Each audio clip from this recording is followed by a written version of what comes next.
Hello, everyone. Welcome back to episode 3 of the Revolutionary Think Tank podcast. If this is your first time viewing, this is a podcast about political commentary, protest music, and revolutionary thinking. And this is my co-host, Mr. Ree. Mr. Ree, how are you going today? I am well, thank you. For IS, how are you doing? Yeah, I'm going pretty good. I guess I thought this was a good subject to do since, well, we both decided to bring out video essays about exactly the same topic. So since this is both in the forefront of our minds, why not do a podcast episode on it? The social question. The social question. It's a big question. I think it's, potentially one of the biggest questions facing humanity, or has ever been, posed to humanity at different sections along our collective trajectory as a species, especially since we've started forming complex societies. So yes, the question is, what is the social question? So I don't know, would you like to grapple that one for us? Well, I'll definitely do a broad stroke view of it, like I usually do. Well, I actually gave a definition in my video anyway, but how I viewed it was basically what the social question was the big question, or at least the big problem that was impacting society at the time. So I guess to use an example of it is that, at least in my video when I covered the social question, is at the time there was the emergence in the 19th century of the idea of the social state. So what it was is the liberals of that time in the 19th century, or I guess if you want to be cynical, the aristocrats, they had linked the idea to the general public of morality, class, and work. So they had convinced people at the time, especially those in the working class and the emerging proletariat in the Industrial Revolution, they had basically said to these poor people, hey, to be a good person, you need to work hard. You need to pull yourself up by your bootstraps and work hard to get yourself out of the poor class of society. But the irony about convincing an exploited class to just work hard and they'll be able to, climb up the social rung, it ironically created more poor, and it created the poor houses. And the social question of that time was, well, the aristocrats, they were basically exploiting the workers, and they were convincing them of, well, a lie that they could become rich themselves if they worked hard. And it, in fact, created even more of a problem. So, but they had basically boxed themselves in the sense of, well, despite these people being poor, they believed what they were doing was, like, they were basically, by not interacting, or at least, bringing the poor out of their poor situation. Basically, think of it as interfering with their poorness. They were letting them be free individuals. So if they didn't interfere with their situation, they were basically still interacting with their liberal values, but them basically keeping their wealth and I guess not creating a social welfare state that we would consider nowadays. It basically exasperated the situation. And that was the social question of the time. How can we reconcile this idea of keeping people free, having their liberties intact, but also, basically close the gap of this inequality? Right. Because at the time, famous theorists like Francois Ewald were were just like these sort of problems, they would just turn around and flatly say, oh yeah, but this form of inequality, like these sort of poor people, it's a natural phenomenon. It's part of the system. And really, when you think about it, well, he was basically just burying his head in the sand. Like, like he wasn't addressing the issue. He was just basically saying, oh, this is like, he basically wasn't recognizing that it was a systemic problem, not that it, well, yeah, that effectively was a systemic problem. And he was trying to masquerade it as, oh, it's natural. You don't need to worry about that. Just work harder, people. So in essence, so then the social question, let's like bring it like right down to its basic form here. The social question has got to do with a problem. The social question has not got to do with, like being social and, being happy and getting along and going to a party or something like that. Yeah. The social question, in essence, has got to do with some type of issue or problem that's affecting society and affecting the social balance and the order of things. And it needs to be addressed by some form of action or some form of change or, my favorite word, revolution. So, the social question in itself is the idea of acknowledging that there's some type of problem in society and then how you go about addressing that, in essence. Well, yeah, because I guess in that example that I was using is that the Industrial Revolution society under that social question was being brought to the brink. It was facing a huge like problem, and it needed to solve that to move to the, I guess, for society to move on. Right. So like, if we take it back to a topic that we discussed last time or last episode, the bourgeois revolution. So that was like associated with the liberalization of the world. So this is where your liberals come from, the people that you were talking about just before. These people that decided that, we are going to establish free societies based on, equality, liberty, fraternity, property, pursuit of happiness, like these kind of catchwords that you get from your American Revolution, your French Revolution. These liberals, these people that, in the wake of the feudal society based on monarchs and aristocrats and, lords and peasants, they took the world by force, or, and they took it like obviously philosophically as well. They presented new ways and structures for doing things in society. But, in like you have these two forms of opposing revolution going on in this bourgeois epoch where they're starting to really take over and change the world forever. You have that American style revolution, which is based on this idea of the American colonies, the people that actually existed there in America were starting to see themselves as separate from the British, who had, basically created them. But they were seeing themselves as people that were prosperous and were benefiting from their own communities and their own style of life in their own right.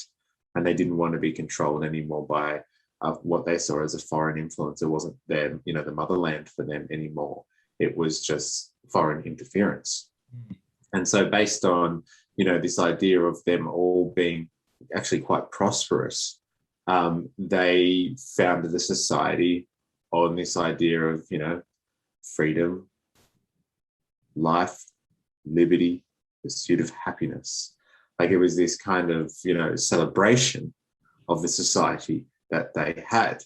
Now, like we take this, across the Atlantic, and here we are on mainland Europe here, and the French are about to go through their own revolution, and that is based on completely different means. They're suffering. Their people are suffering. They're poor. They're miserable. They're being overtaxed by, ruthless aristocrats, a monarch, and the clergy.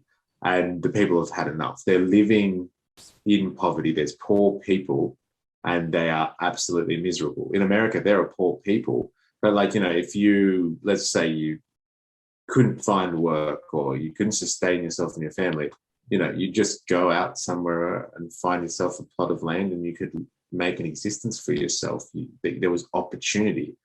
There was no opportunity in mainland Europe or in England at the time, and people were suffering. And so there arose from that this social question: what is going to be done about fixing society and making it more equal, or not just equal, but improving the lives of everyone, not just the rich and the powerful. So that you have these liberal elites, the bourgeois, these rich and wealthy town people, they're ready to take down the monarchy kind of thing, in a sense of reforming it.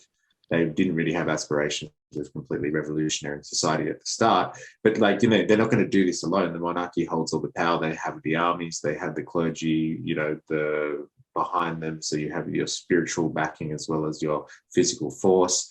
So they can't just, take up arms themselves. There's not enough of them. So they employ the poor masses and say, hey, you get behind us with our liberal ideologies of freedom and, equality and all these lovely things, justice. And, we'll share the spoils with you. We will bring you into this society and we'll all be better for it. And so the social question, this powerful driving force, like, what are we going to do here? How are we going to make this better? This passion is the fuel that ignites the French Revolution and makes it palatable for them all, not just the people that are like truly, in the upper echelons here and can taste and can feel that power almost. They just can't grab it. It makes it real for everyone.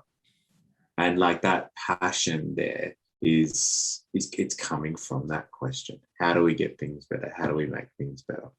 So yeah, it's the social question for myself is so integral to society. And so it's just relatively unspoken. Like people don't really look at it from this angle. It's such a powerful driving force, and it has revolutionized the way that humanity is structured time and time again. But what's really important about the social question as well is that it's from a social question that we get our most prominent theorists. Because basically what I was talking about before with the 19th century liberals is during that time of the Industrial Revolution, it's from that social question that we get Marxism. We get that idea of the budding, like his discussing of, I guess, class consciousness. So the realization that the workers that are working in a factory realize, oh, this capitalist is who owns the factory, he's keeping all the profits for himself.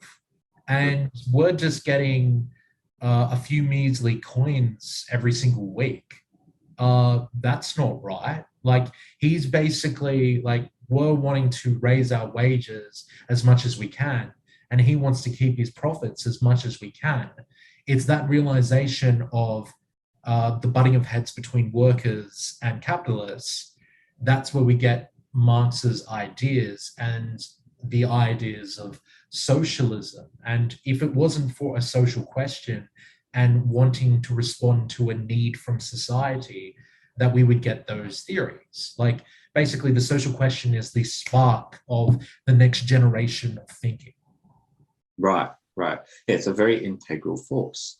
Sitting there and asking the hardest questions, I believe, which are of a social nature. You can sit there and deliberate on science, mathematics, art. Like, these are things that are subjective and potentially might not have ramifications for, in terms of affecting humanity or causing or bringing about inhumane living or working conditions. The social question obviously tries to grapple with something that is a physical reality for so many people, not just a small group of people, but like typically in most complex societies, you have a smaller ruling class or a class of people that benefit, and you have a larger class of people, the majority of people who are working, toiling, and suffering in order to make enough and produce enough for that society to keep everyone going. That's why you can have a small group of people at the top kind of, existing idly or just calling the shots. They might do a bit of work, but they're not really getting their hands dirty as much, but they're living off the social kind of wealth that everyone provides. And so that social question is, yes, about, looking at how that social wealth can then be redistributed and given to everyone. So like in what you're saying about like, if we take a leap forward from, the French Revolution into the 19th century, where industrial revolution taking form and really, starting to smash the world and taking everything by force. It's destroying previous means of occupations and producing goods and all that sort of stuff, and commerce and trade, and even like international relations. It's just smashing down barriers left, right, and center. The industrialization of the world, the introduction of the factory system and mechanizing the way that people work, it's completely destroying things in its wake, and just making new systems. And that includes destroying people as it goes along, destroying communities, destroying social bonds, destroying, the family unit. It's destroying all of these kind of social elements, the social fabric of society. It's dismantling it, and it's not dismantling it because it's seeking to break down an old system to build it back up again with these good intentions or any type of intention to improve it. It's just destroying things because the industrialization of the world, the mechanization of the world, is just such a force, such an incredible power. It's just tearing everything apart. It's changing the game for everything. And that's why you get the rise of this capitalist class that comes to power, because they're riding on the back of this technological revolution, which is just changing the game for everyone. And so, like you said, you've got a new social question here. It's not like the one in the past where it was just like do we kill our king or not, like kind of thing. It's got nothing to do with kings and queens anymore, where there should be class privilege. Like, are some people just better than others? Like if you were born to an aristocrat, or if you were born to into nobility or something like that, does that really make you a better person than me?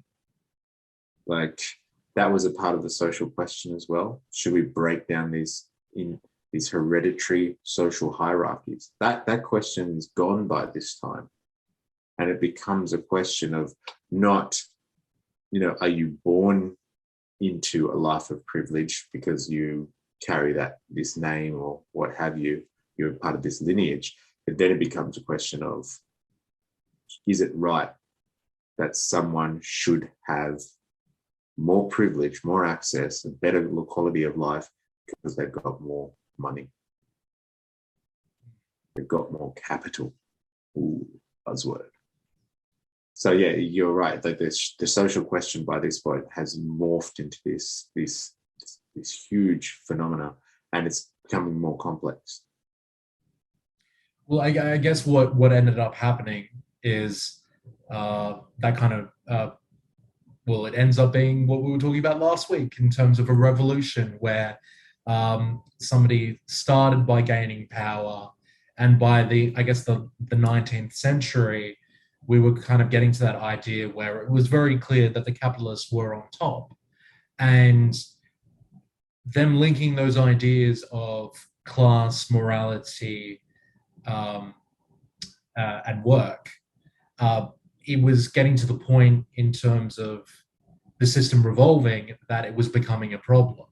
So that's the reason why you have theorists like Marx putting up their hand and being like, okay, we have this problem.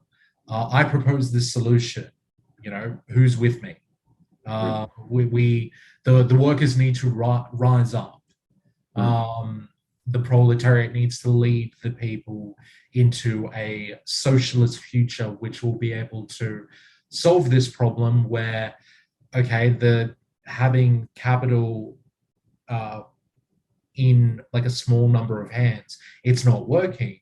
But if we have capital in a majority of people's hands, maybe that's a good idea. But why isn't it working? Why is it in the Industrial Revolution that having capital in the hands of a few people is not working? What's wrong with it?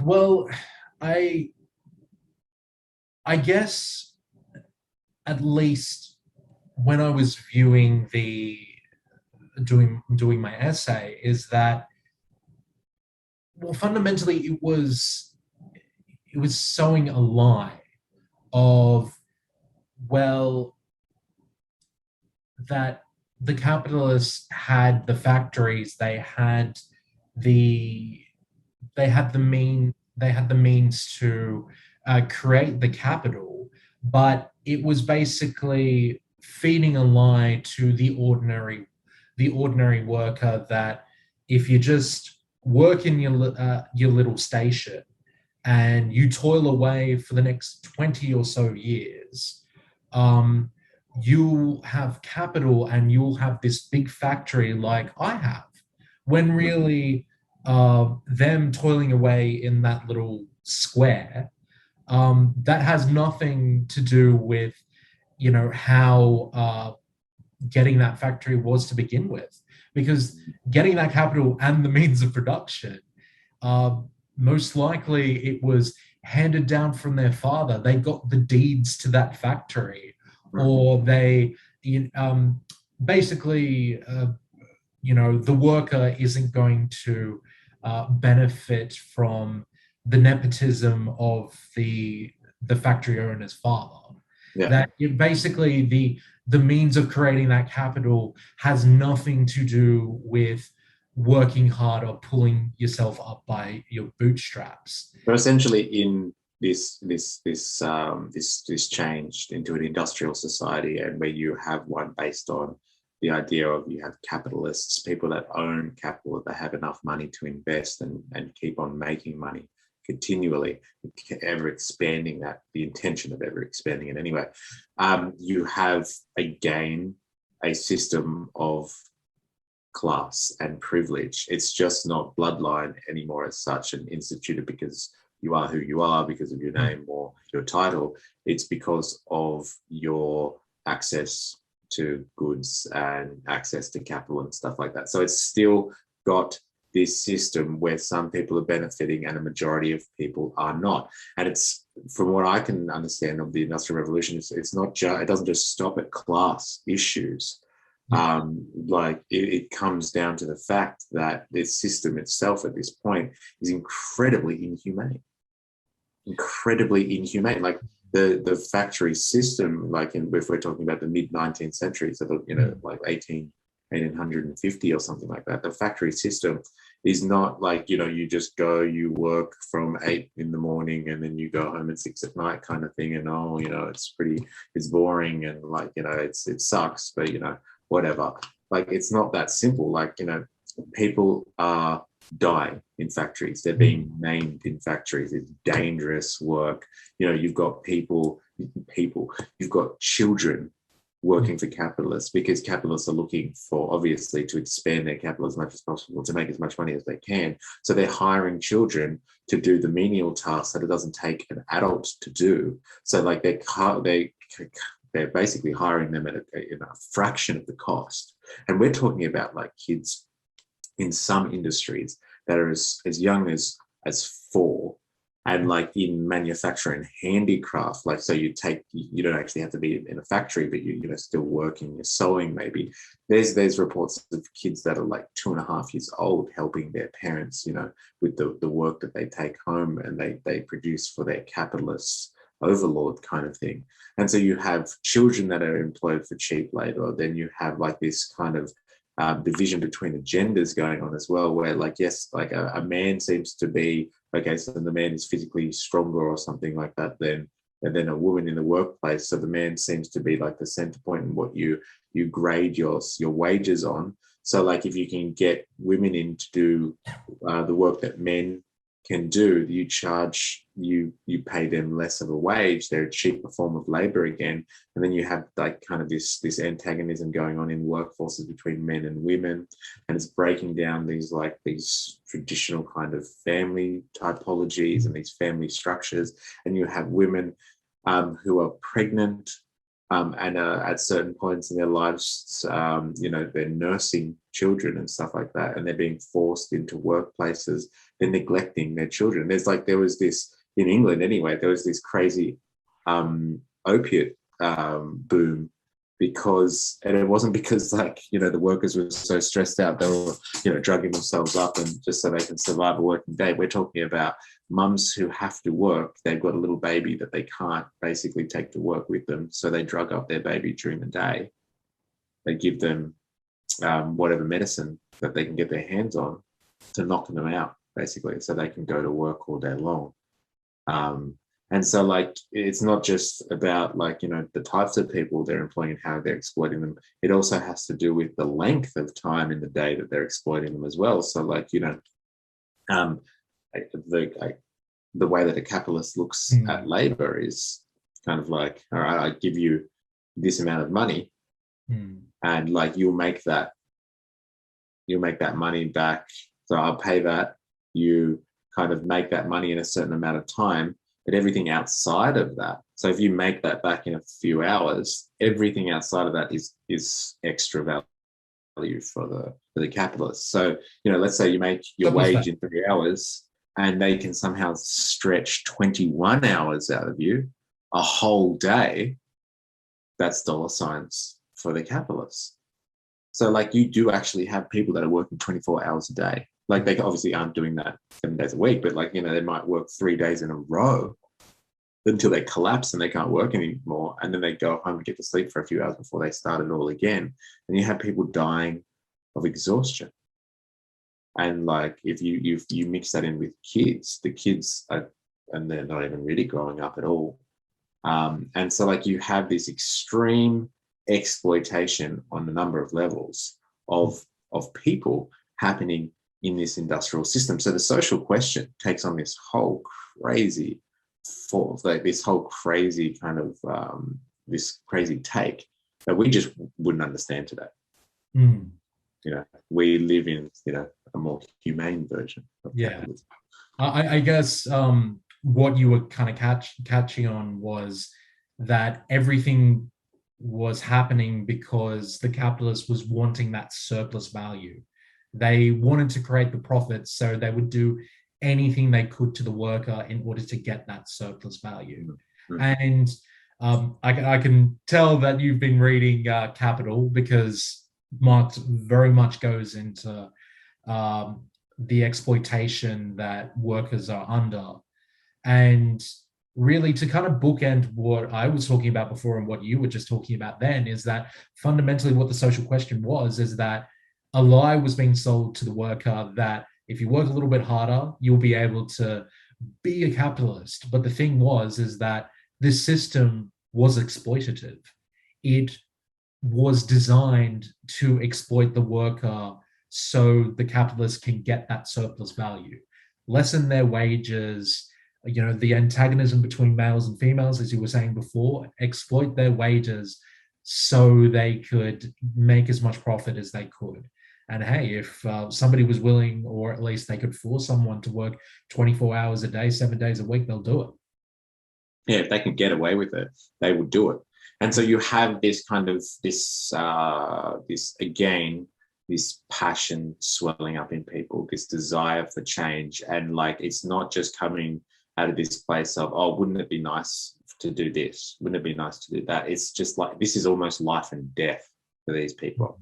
You have a system of exploitation that is so intense that you have people at the time, like doctors and like experts in the field, people that actually are worried about the future economic productivity of their countries and stuff like that. They are basically making representation to Parliament and stuff like that, and they're saying, hold on, if we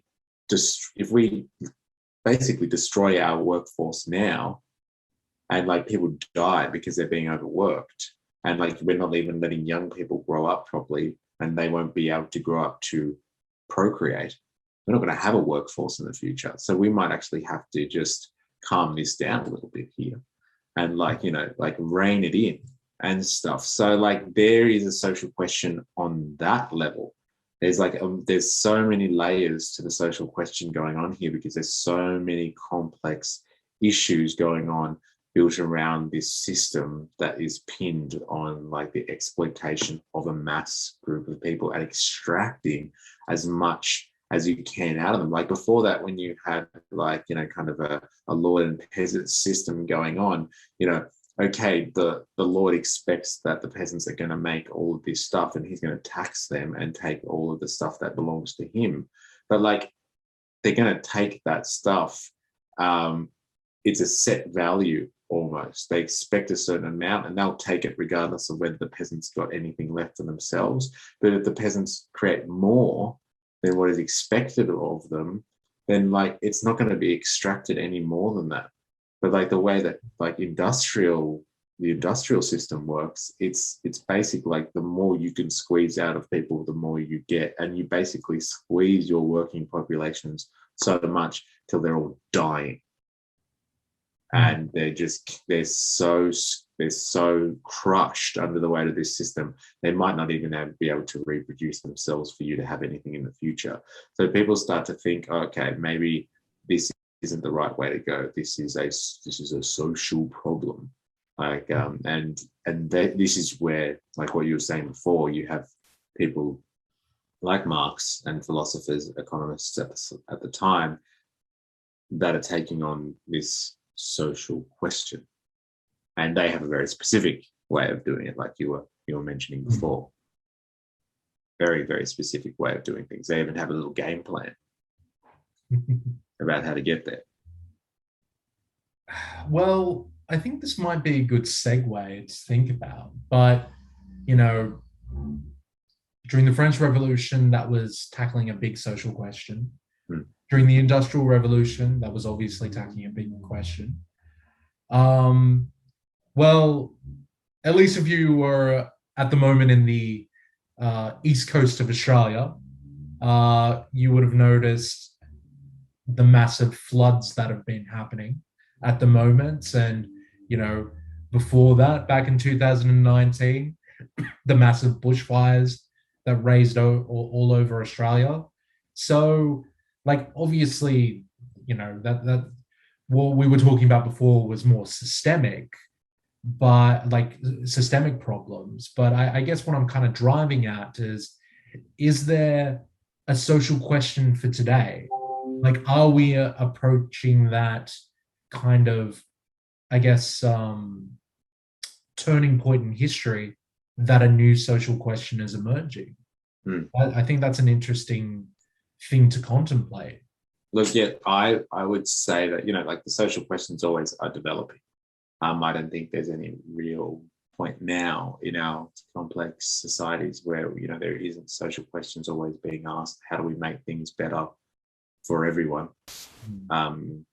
Or like for a majority of people, and not just a few here, but like the ramifications of I guess this compounding of what the few are doing and how they're benefiting from society, or how they're benefiting from exploiting not just people, but like natural resources now, has flung us into this position that I don't think humankind has ever been in before.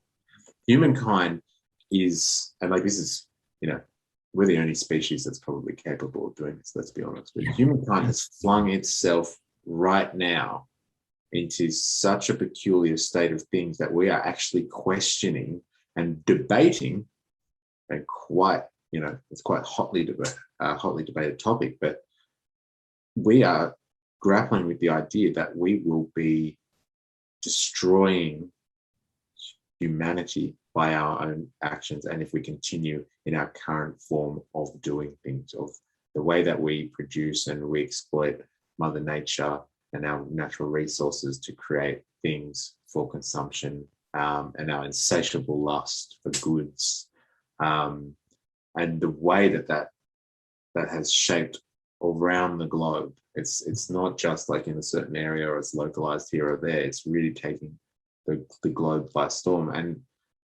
and that's, I think, really the social question of today, is not just like how do we make society better for all, is how do we put some type of leash on the monstrous form that society has taken at the hands and the direction of a few people with insatiable greed, and how do we stop that greed before it consumes us all, the human race and the planet? Well, I at least can add a few thoughts with what you were saying, because I guess recently I was just reading an article talking about co-ops in the modern age. And one of the things that it was talking about was effectively co-ops in the modern age, because they are for the workers, and they have certain principles that they actually were effectively performing in a world where they were wanting to tie one hand behind their back, because not only we have for a while existed in a world that is based on multinationals, so big corporations that exist over multiple countries, but we're now entering an age where there's such a thing called transnational corporations. And I was a bit confused when they first mentioned this in the article, but basically what the theorist was talking about was what a transnational organization is that not only was it a company that existed all across different countries, so like, your Apples, your Googles, and that sort of thing, but a transnational company was one that was a multinational, so it exists over a number of countries. But not only that, but it controlled supply chains. So I guess in a theoretical scenario, you could have, your McDonald's or somebody that owns a monopoly within a certain industry, but they also have all of the best suppliers in that industry. So in order to create the best burger in the world, they have the best supplier of meat, they have the best supplier of buns, they have the best supplier of lettuce and all of that business. And basically they control all of those supply chains in all of those different countries, that if anyone wants to compete with them, it's really hard. So not only are they existing in multiple nations, but they also are the ones that are in charge of every step of that process. And that ties into what you were saying before of, if capital has gotten to the stage where it's able to manipulate on puppet strings, profit and also finite resources to that extent, then if we're not already there at a social question, we're probably fast approaching it. Yeah, because obviously, the take that you're talking about there, it's looking at that kind of insatiable greed that humanity has from the perspective of these massive conglomerates that are driving this greed and this consumer culture and this, wasteful consumption that we have going on here. And the other part of that then is the question of how we are impacting our environment because of that. It's this is a very divisive topic, the word or the phrase climate change.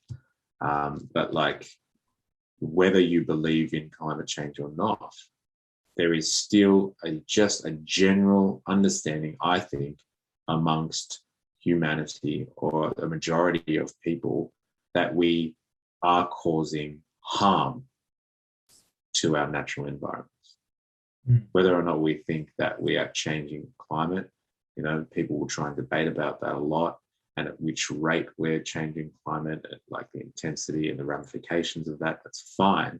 But I think most people will kind of agree on the fact that humanity is impacting its sole source of life, the planet in which we all exist.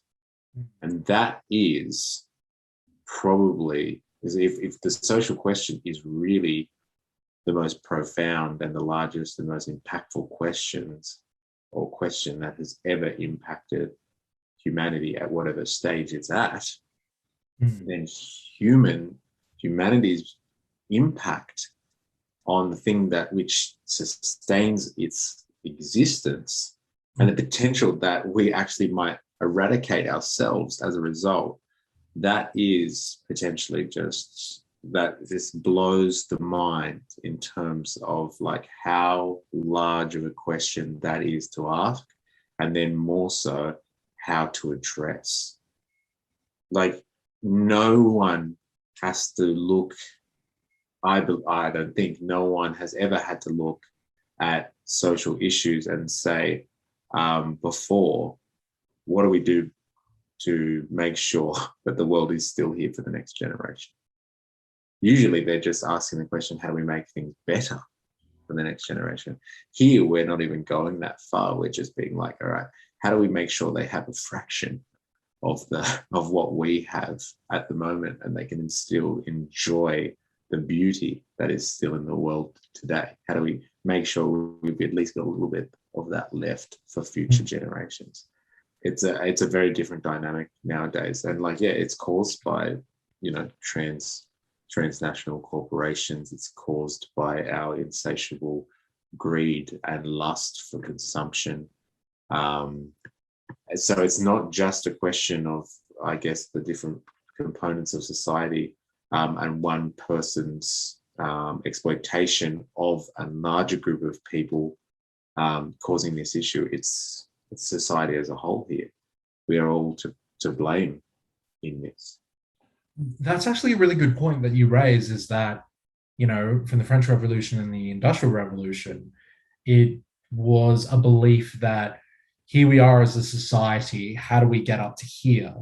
But I guess the discussion with climate change and all the other natural disasters that are happening at the moment, it's now the complete opposite.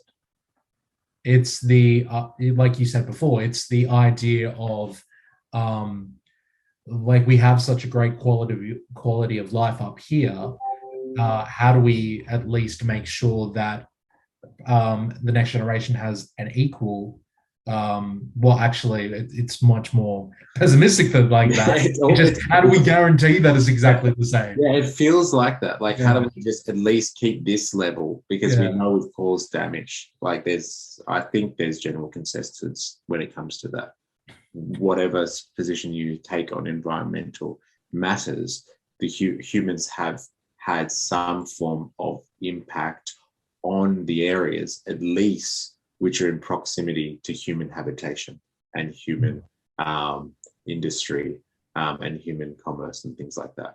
We are having some form of an effect, an irreversible or damaging effect on the environment. The thing that really does sustain us, like, as advanced as we do think we are, and as much credit as we like to give ourselves as a species, we're still connected in some way, shape, or form, and basically our survival rests on the survival of our environments and stuff like that. So it's a very different question now in terms of its ultimate outlook and its trajectory, its objective. It's not about like, how do we make things better for everyone? It's how do we survive? That's how do we make things better for everyone? How do we leave a legacy that isn't almost the annihilation of the human race? And that comes back to, it's still linked to kind of these issues, these social issues within society, the way that society relates, and the issues of, class antagonisms and all that sort of stuff. I think it's directly linked to that, but it's a much more dire question all of a sudden. Yeah, instead of how do we get more liberty, to how do how do we seize the means of production, and now it's how do we survive? Almost, it feels like that.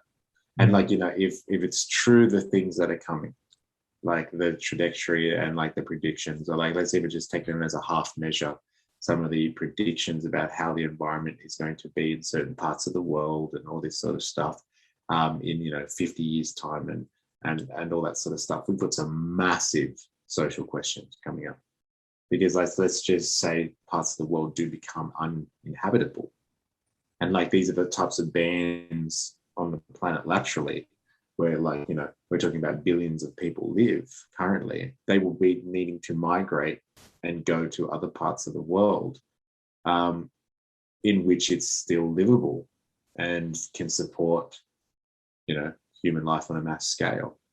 And so, like, if you're going to have people moving around and stuff like that, we already know how much of a social issue the idea of migration is. Like, it's a massive dogging point at the moment. Wait until people start doing it in the numbers that are in the billions. Yeah.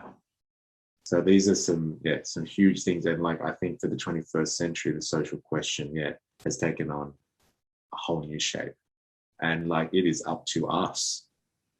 It is up to us. People like you and me, and all you people listening to this right now, we are the ones that are asking the social question. And we're the ones that are going to have to answer it. I think it's that simple.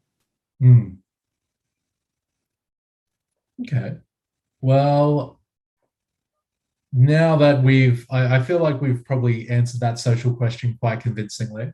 We'll probably move on to the final segment, I should say. So just for the people in the audience that did have a crack at what the last week's synthwave art was, it was actually based on the prompt of revolution. So when I typed in the artwork, it was basically a crowd that was standing in a square with a statue in the middle, and a red flag draped over part of the crowd. So if you got that right, good on you. And we're going to move to this week's one, which I'll describe for everyone right now. It's looks to me like it's a bookshelf with a bunch of books, and we have a shrouded figure in black that seems to be looking to pick out a book. So, this is a very interesting one for the social question this week. So, if you can just leave your comments down below of what you think the prompt is, just have a bit of fun with us. And if I'm not mistaken, Mr. E, I think that's a wrap. Yes, it is for IS. I think it's been quite a productive discussion. Yes, it has. I feel like we've been quite more succinct this time. And I think we got to the crux of what the modern social question and basically what the history of the social question has been. And it's been a good discussion today. So with that, everyone, keep thinking, keep learning, and I'll hand it over to you, Mr. E. Thank you. For all you people out there, remember, I am, you are, we are a mystery.